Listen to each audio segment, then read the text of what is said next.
خوتي خواتاتي اهلا وسهلا مرحبا بكم يا جماعة الخير صباح الخير عليكم زول الفلا والسلام عليكم. J'espère que vous allez bien, j'espère que vous vous portez bien. Il y a de cela 5-4 jours, tout le monde en Algérie s'est enthousiasmé et a accueilli avec une grande ferveur l'annonce d'un projet que le Qatar va réaliser en Algérie, ou là en partenariat avec l'Algérie pour la fabrication, pour la mise en place d'une grande ferme de vaches laitières pour la production d'une grosse quantité de poudre en lait ou d'une grosse quantité de lait qui permettra à l'Algérie de réduire ses importations de la poudre des produits laitiers, de la poudre en lait ou de la poudre laitière tout court. C'est un projet effectivement ambitieux, c'est un projet qui est très intéressant. Il s'agit de faire une grande ferme dans la wilaya de Adrar avec le fameux groupe qatari Baladna, qui est un groupe qui s'est fait connaître depuis la crise qu'a subi le Qatar en 2017 et en 2018 avec le blocus qui lui a été imposé par ses adversaires quand ils ont rompu leurs relations diplomatiques avec le Qatar, l'Arabie Saoudite, les Émirats, le Bahreïn. Et il ne pouvait plus importer facilement son lait parce qu'il était ultra dépendant vis-à-vis de ses importations. Et le Qatar a réussi effectivement une prouesse impressionnante et qui est celle de couvrir aujourd'hui grâce au projet Baladna. Baladna, c'est un groupe qatari de production de lait et de produits laitiers qui en 2017 a lancé la mise en place d'une ferme quelques dizaines de kilomètres de Doha, une ferme de plus de 40 000 vaches aujourd'hui. Ça a commencé le projet avec 3 000, 4 000, ils l'ont entendu à 20 000 vaches et aujourd'hui on parle d'une ferme, d'après les informations les mieux actualisées, c'est une ferme à 40 000 vaches, ce qui permet au Qatar de produire presque 100% de sa consommation nationale de lait. C'est un projet effectivement historique, effectivement exceptionnel et effectivement un exemple à suivre. Et le groupe Baladna a voulu donc s'installer en Algérie. Il est depuis 2021-2022, plutôt 2022-2023 dans une stratégie de s'internationaliser. Il veut maintenant exporter son expérience. Le groupe Baladna est valorisé à plus de 2,5 milliards de dollars et il veut réaliser des projets. Ça a commencé d'ailleurs en Égypte en octobre 2023. Le groupe Baladna a déjà signé un accord pour réaliser un projet en Égypte afin de créer une grande ferme laitière pouvant accueillir jusqu'à 20 000 têtes de vaches pour produire 300 millions de litres de lait par an. Après l'Égypte, d'ailleurs c'est une ferme qui devrait s'étendre sur 113 000 hectares. Et après l'Égypte, c'est l'Algérie. C'est l'Algérie qui est visée par le groupe Baladna dans sa stratégie d'expansion. Je vous, le projet sur le papier, il n'y a rien à dire. Le projet n'est pas intéressant. Sauf que la question à laquelle on va répondre dans cette émission, c'est ce que d'ailleurs vous allez découvrir, ce que franchement, l'Algérie, est-ce qu'elle a eu besoin du Qatar? Et qu'est-ce que le Qatar va rapporter réellement à ce projet?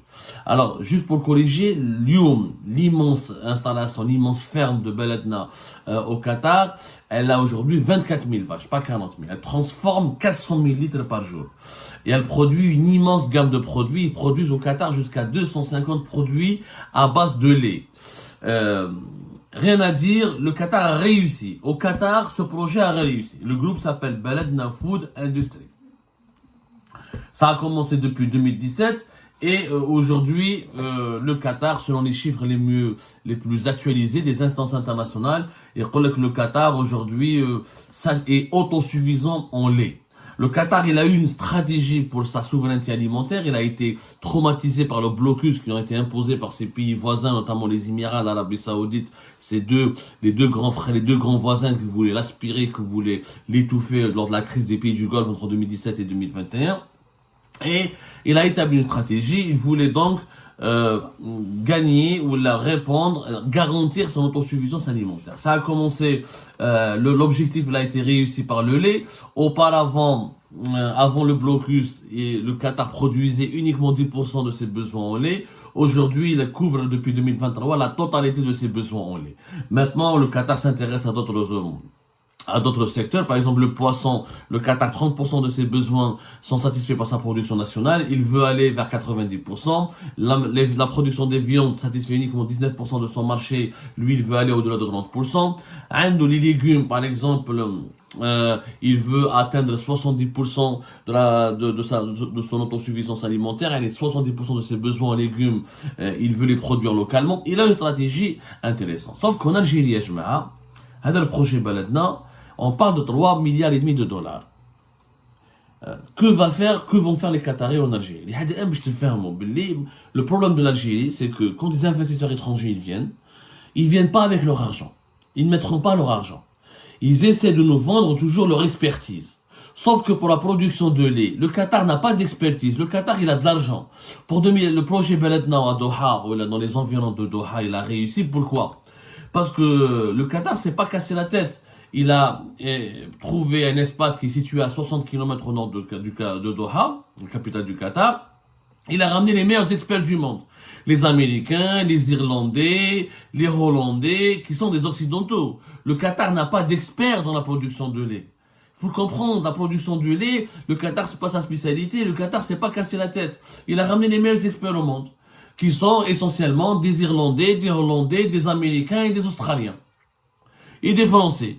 Ma'loufin, les grands producteurs, les grands connaisseurs, ceux qui maîtrisent réellement les savoir-faire dans la production de lait sont connus dans le monde. Les Pays-Bas, la France, Australie, États-Unis, Irlande sont très connus. Donc, le Qatar n'a pas de savoir-faire. En Algérie, il y a le projet, ce que ne dit pas le gouvernement algérien ou ce que ne veut pas dire le gouvernement, la presse algérienne, c'est que ce projet, les Qataris ne vont pas tout financer. Le projet, il a été créé, il y a eu d'ailleurs une conférence de presse. Pour le moment, le projet, la première phase, ne débutera qu'en 2026. Alors, déjà, c'est un projet qui arrive tardivement et que l'Algérie, franchement, aurait pu faire toute seule sans l'aide du Qatar. C'est-à-dire qu'un projet pareil, l'Algérie avec son argent, avec les réserves de change tawana qui sont aujourd'hui de plus de 80 milliards de dollars, mais c'est un financement qatari. D'autant plus que le Qatari, je peux faire ce que le Qatar a fait. L'Algérie toute seule, elle peut ramener les meilleurs experts du monde. On a le terrain, on a Adrar, on a le Bayed, on a Naama, on est un pays continent. Avec mon propre argent, je crée un groupe spécialisé dans une expérience pilote. Je paye les meilleurs experts du monde. Allez, parce que le projet ADA, c'est quoi? Alors, les Qatar, d'abord, ils ont créé un accord, ils ont signé un accord. C'était le mercredi dernier. On était quoi le mercredi dernier? On était le 24 avril dernier. C'était un accord qui a été signé pour créer un partenariat, pour créer ce qu'on appelle une joint venture. Une joint venture a dit, elle appartient à 49% au Fonds national d'investissement, le FNI, c'est l'État algérien, et 51% par la partie qatari, qui est le groupe, qui est la société qatarienne, le groupe qatari Baladna.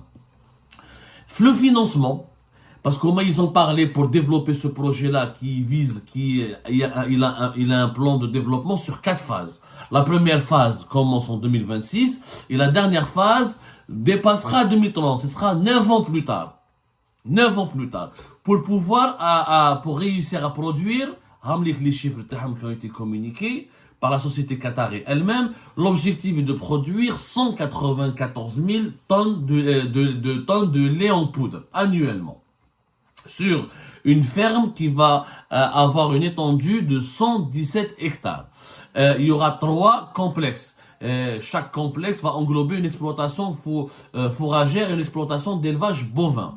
Il y aura une unité de production de lait en poudre. Alors, à l'échéance de la 9e année, parce que le projet va se terminer d'ici 9 ans, il va débuter 2026, il va se terminer 9 ans plus tard. Calculer 9 ans plus tard, pratiquement 2035. Ce qui est quand même énorme, on est très très loin encore. Très très loin, alors que nous sommes ultra dépendants pour notre consommation de lait, ultra dépendants de nos importations. Il faut savoir que l'Algérie ne satisfait que 55% de ses besoins en consommation de lait.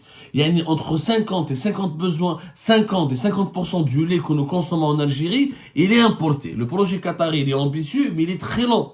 Il est très lent jusqu'à 2035. Mais en 2035, nous, on va dépasser on sera presque à 60 millions d'habitants.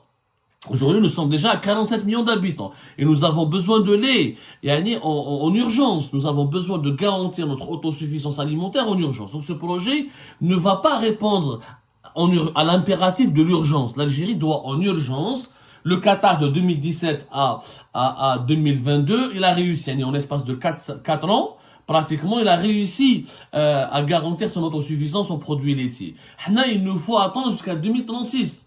Un horizon au-delà de 10 ans, nous sommes en 2024, ça veut dire 12 ans. C'est quand même énorme. Donc, à la 9e année, le projet ADA devrait avoir 270 000 têtes, 270 000 vaches laitières. Ce qui est énorme. Ce qui est vraiment énorme. Mais il faut attendre longtemps. Et avec ce projet, on ambitionne de produire 50% des besoins en lait de l'Algérie. Et va créer normalement 5000 emplois. Donc, c'est bien ce projet. Mais d'abord, il est lent. Il faut savoir, et l'Algérie aurait pu le faire toute seule. Pourquoi? Parce que les Qataris ne vont pas le financer. C'est ce que dit pas le gouvernement algérien. Il faut savoir que, au niveau du financement, 49% des 3,3 milliards et demi de dollars qui seront nécessaires pour réaliser ce très beau projet sera apporté par des banques algériennes. Et 51% sera apporté par la société qui a été créée entre le FNI et les Qataris. Donc les Qataris, combien ils vont rapporter? Parce que le FNI, il va mettre de l'argent dans ce projet. Plus les banques algériennes qui vont mettre plus de 49% de l'argent nécessaire à ce projet, les Qataris vont mettre donc une petite partie. Sur les 3 milliards et demi de dollars, déjà, la moitié, 49% c'est les banques algériennes. L'autre moitié, les tebqa, 3 milliards et demi, c'est 1 milliard et demi, grib 1 milliard ou 600, 1 milliard 800. L'autre partie, ce sera la joint venture qui a été créée, le FNI et la société qatari Baladna. Il y a qui va financer le reste. Mais le FNI a déjà mis de l'argent. Le FNI, c'est l'argent de l'État. C'est l'argent de l'Algérie. En clair, la part du financement des Qataris sera maximum du tiers. C'est-à-dire, sur les 3 milliards et demi de dollars, les Qataris vont financer. Il y a 1 milliard de dollars, même pas 1 milliard de dollars. Et au moins 2 milliards et demi de dollars sera apporté par l'Algérie. Déjà, les Qataris, c'est l'argent de l'Algérie. Donc, encore une fois, l'Algérie ne comprend pas qu'un investissement étranger, c'est l'étranger qui ramène son argent et qui développe, qui crée des richesses et qui crée des emplois et qui développe son projet économique sur le sol du pays où il investit. Dans les cas où l'investisseur étranger ne ramène pas son argent, il est censé ramener son expertise étrangère. C'est-à-dire son expertise technologique. Il y a des domaines, effectivement, où il y a des étrangers, ils disent que c'est les, genre Mercedes, Tesla, Microsoft, Apple, Samsung. C'est des grands monopoles, c'est des grands technopoles. Ce sont des grandes multinationales qui sont propriétaires exclusifs de leurs technologies qui permettent de créer des produits à forte valeur ajoutée et qui permettent de développer des innovations technologiques. Je rentre pas, je n'investis pas chez toi, tu me donnes de l'argent, moi je te donne ma technologie, je partage avec toi ma technologie. Mais c'est pas le cas du Qatar. Le Qatar n'a pas de technologie de production de lait. C'est lui-même a importé cette technologie de production de lait. Donc, c'est un projet important, il va tarder jusqu'à 2000 pratiquement 35 pour couvrir 50% de la production nationale. Là, les Qataris vont apporter uniquement le tiers du financement. L'Algérie apportera 70% pratiquement des financements nécessaires. Ça va se dérouler, le projet, il a déjà nécessité 20 mois d'études. La première phase ne va démarrer que à partir de 2026. On ne sait pas, cette première phase, elle permettra de produire combien. Déjà, le projet, il faudra attendre vraiment 9 ans pour avoir 270 000 têtes. Les vaches laitières. Mais le projet apparemment va commencer avec 50 000 têtes. Mais franchement, le projet en lui-même, mais l'Algérie aurait pu le faire toute seule. Franchement, si les Qataris avaient apporté 80% des financements, je suis d'accord. Mais 80% des financements, les Qataris viennent avec leur argent, ils veulent développer des grands projets en Algérie, comme c'est le cas du Qatar, du projet qui a été fait en Égypte. En Égypte, les Qataris sont venus avec leur propre argent. Ce n'est pas la partie égyptienne. c'est un investissement de 1,1 milliard et demi de dollars, c'est pas l'Égypte qui va le financer. C'est essentiellement le groupe qatari Beledna. Sauf que en Algérie, le groupe qatari ne va pas dépenser beaucoup d'argent, comme à peine le tiers. Et c'est pas beaucoup. Là, c'est l'Algérie qui doit financer tout le projet.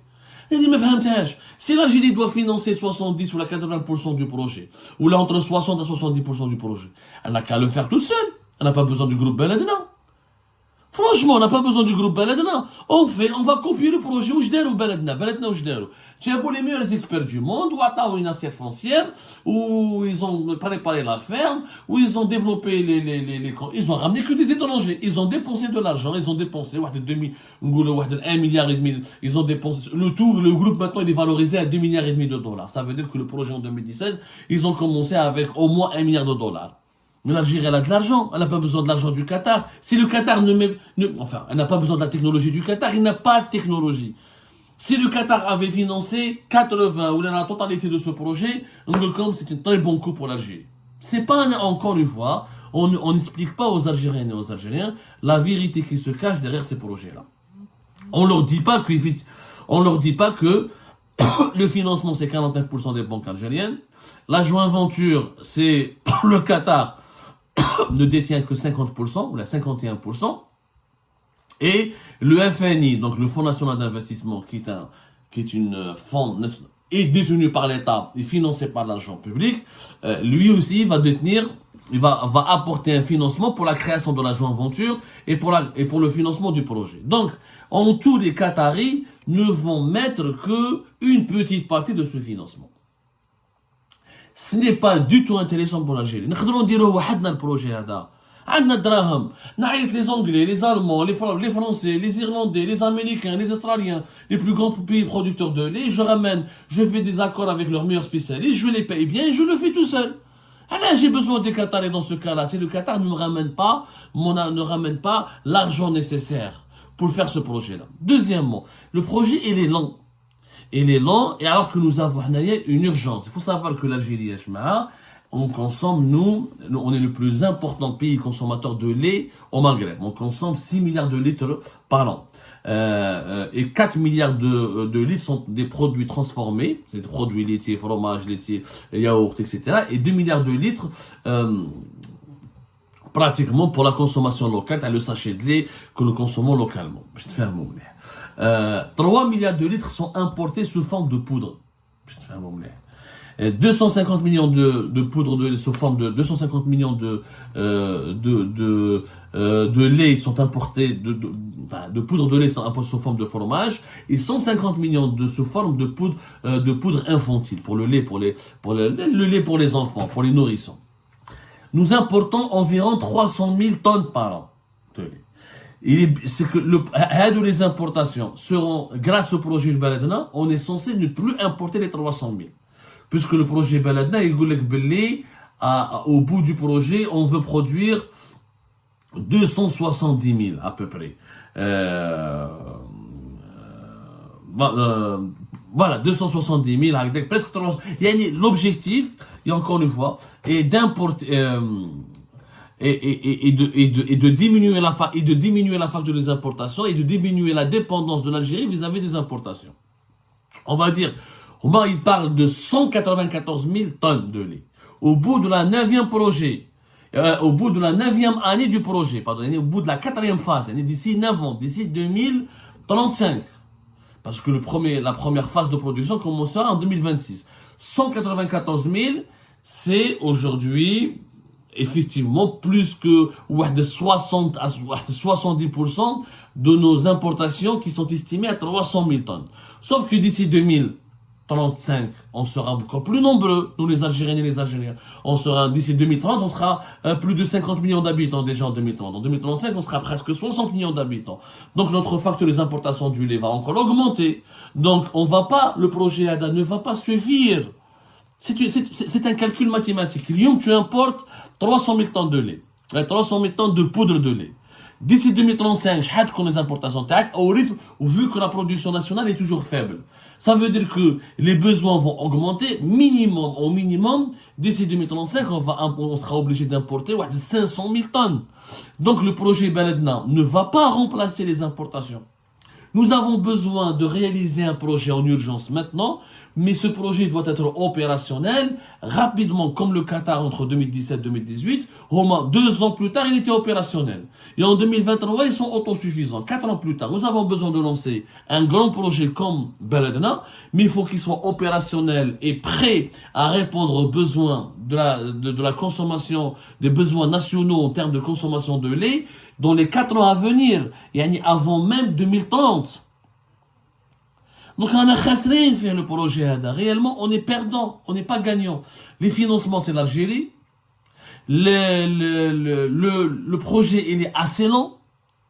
Et il ne réduira pas la dépendance vis-à-vis des importations dans un temps court. Donc d'ici 2035, on sera toujours obligé d'importer encore plus de poudre de lait. Et il y a 200 000 tonnes de production avec cette ferme. On devra aussi importer plus de 200 000 plus tard. Donc,